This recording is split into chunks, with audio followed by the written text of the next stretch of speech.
भावी प्रधानमन्त्री बालेन शाह बन्दैछन् भने रासोपा सभापति रवि लामी छाने रहनेछन् र राष्ट्रिय स्वतन्त्र पार्टीकै झण्डा, राष्ट्रिय स्वतन्त्र पार्टीकै नाम, राष्ट्रिय स्वतन्त्र पार्टीकै चुनाव चिन्ह कायम भएको छ।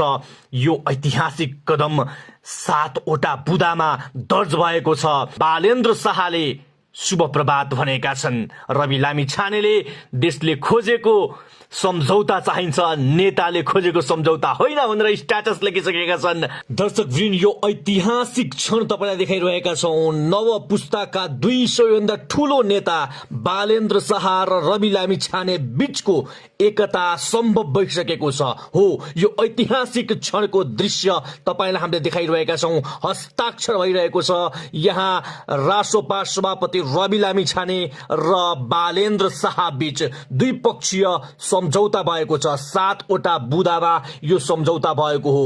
अहिलेसम्मकै सबैभन्दा ठूलो ऐतिहासिक कदम हो यो नेपालको राजनीतिमा र यस्तो खालको दृश्य बिरलै देखिएला। दुई नयाँ नेताहरू, दुई युवा नेताहरू, अहिलेको आशा भरोसा देशको सबैको चाहिने विश्वास र यो द्विपक्षीय मिलुन भन्ने सबैलाई थियो। नव युवाहरू र युवा जमातहरूमा, युवा पुस्ताहरूमा यी दुई नेतालाई लिएर निकै नै चासो रहेको थियो। राष्ट्रिय स्वतन्त्र पार्टी रासोपाका रवि लामी छाने र स्वतन्त्र रूपमा मेयर उठेर काठमाडौँ हाँकिरहेका बालेन्द्र शाह बीच बृहत एकता भइसकेको छ। 7वटा बुदामा यो सम्झौता भएको हो। दुवै नेताहरूले यहाँ हस्ताक्षर गरिसकेका छन्। हस्ताक्षर गरिरहेको यो दृश्य देखाइरहेका छौं। ऐतिहासिक पलमा छौं हामी र आजको यो दृश्य सम्भवतः नेपाली इतिहासमा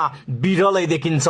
पुस 13 गते 2082 काठमाडौँमा भएको यो ऐतिहासिक सम्झौता तपाई हामी सबैले अपेक्षा गरेको सम्झौता थियो र यो 7वटा बुदाहरू जुन सम्झौतामा उल्लेख गरिएका छन् यो पनि ऐतिहासिक छ। किनकि सुरुवातकै बुदाहरूमा सम्बोधन गर्ने, यो न्यायोचित मागहरू सम्बोधन गर्ने, शहीदका मागहरू सम्बोधन गर्ने, जेनजी पुस्ताको माग सम्बोधन गर्ने, भ्रष्टाचार र कुशासन विरुद्धको आन्दोलनलाई अपनत्व लिने भनिएको छ।